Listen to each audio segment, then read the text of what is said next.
একাত্তরের মানবতা বিরোধী অপরাধের মামলায় জামায়াতের সাবেক ভারপ্রাপ্ত সেক্রেটারি জেনারেল এটিএম আজহারুল ইসলামকে 2014 সালের 30 ডিসেম্বর মৃত্যুদণ্ডের রায় দেন আন্তর্জাতিক অপরাধ ট্রাইব্যুনাল। তার বিরুদ্ধে মুক্তিযুদ্ধ চলাকালে রংপুর অঞ্চলে 1256 জন মুক্তিকামী জনতাকে গণহত্যা, 17 জনকে অপহরণ, শত শত ঘরবাড়িতে অগ্নিসংযোগের মতো 17টি মানবতা বিরোধী অপরাধের অভিযোগ আনা হয়েছিল।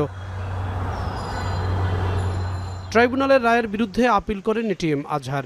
আপিল নিষ্পত্তি করে 2019 সালের 23 অক্টোবর আপিল বিভাগ মৃত্যুদণ্ড রায় বহাল রাখেন। পরে এই রায়ের বিরুদ্ধে করা হয় রিভিউ আবেদন।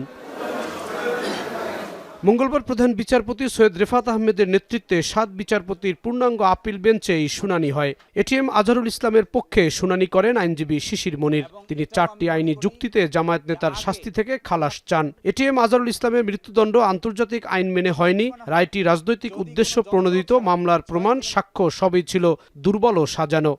আমরা এই শুনানিতে মূল কথা যেটা বলেছি, প্রথম হলো আমরা বলেছি রাজনৈতিকভাবে উদ্দেশ্য প্রণোদিত হয়ে জামায়াতের নেতৃবৃন্দকে আগে ফাঁসি কার্যকর করা হয়েছে। তিনি এখনও বেঁচে আছেন।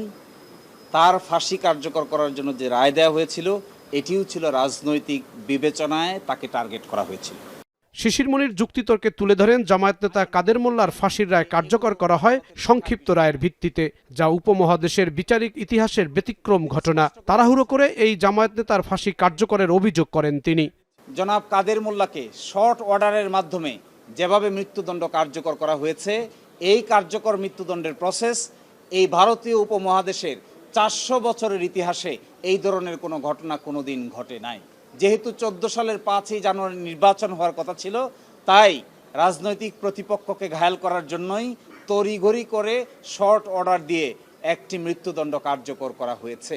এসব কিছু নিয়ে প্রশ্ন উঠবেই, অতীতে যাদের ব্যাপারে এই ধরনের অবিচার করা হয়েছে, কি ফাইন্ডিং দিয়ে কার্যকর করা হয়েছে, সব কিছুর ব্যাপারেই আমরা আজকে সাবমিশন রেখেছি।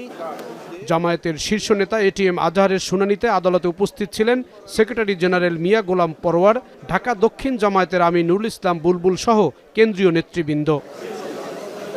জাহিদ হাসান, এখন, ঢাকা। একনল হ্যান্ড ওয়াশ 100% প্যারাবেন ফ্রি, তাই নিরাপদ হাতের জন্য আস্থা রাখুন একনল।